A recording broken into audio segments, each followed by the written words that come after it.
Why are people mean to animals? It doesn't make any sense. They lock them up in tanks or cages to perform at their events. I don't know why we have to do that. Why can't we leave them be? We're meant to share the world with animals. We should surely set them free. You're asking a very good question, and the answer's sort of tough. Some of our behaviour's really hard to justify, and many like you have had enough. It's true we humans have developed dominion over land and sky and sea, but whether we're the worthiest of shepherds isn't all that clear to me. But as with anything that makes us angry or stirs in us the need to fight, let's contemplate the motivations to find the ways to put things right. This is the tale of the Dancing Dolphins, the ones that skipped upon the waves. They breathed the air the same way we do and danced the deep for all their days.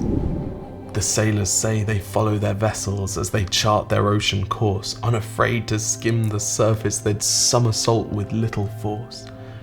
They're such a strange aquatic mammal, the kind to leave you in a trance. And soon the stories started spreading about the ways the dolphins danced. Now I couldn't tell you how it started, and I don't know precisely when, but they began rounding up the dolphin pods and placing them in pens.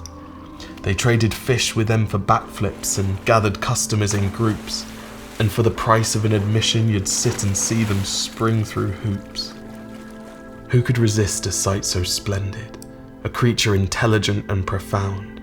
Before long, to watch the dolphins dance, children flocked from miles around.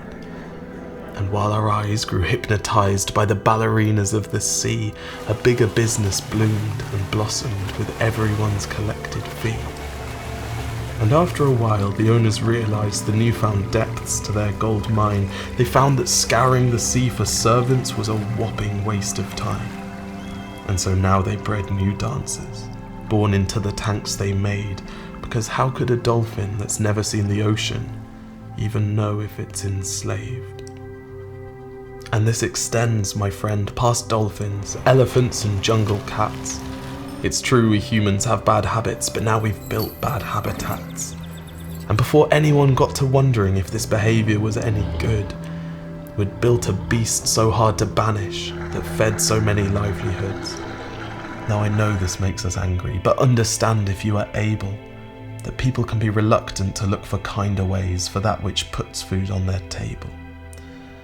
But here's the power you have, little one. It's just as important as your voice. As well as standing up for what you believe in, we all possess a consumer's choice.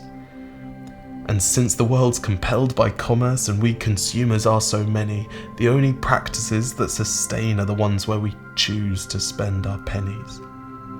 I'm so excited by your empathy, and so many children just like you.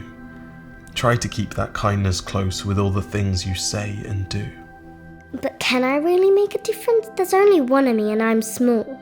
My love, the way you live sets an example which could mean the difference to us all. Now this story isn't finished yet, but since we're between friends, let me tell you how I really hope our dolphin story ends. One day, a girl about your age, while drawing after school, saw something that affected her that she knew deep down was cruel. She asked her brother how the world could allow such things she knew were wrong, and together they began a story with little hope it would catch on. And maybe somebody heard their words, and on that day made up their mind that they would help create the ending and the call to be more kind. And because your kindness is infectious, somehow it's spread across the world.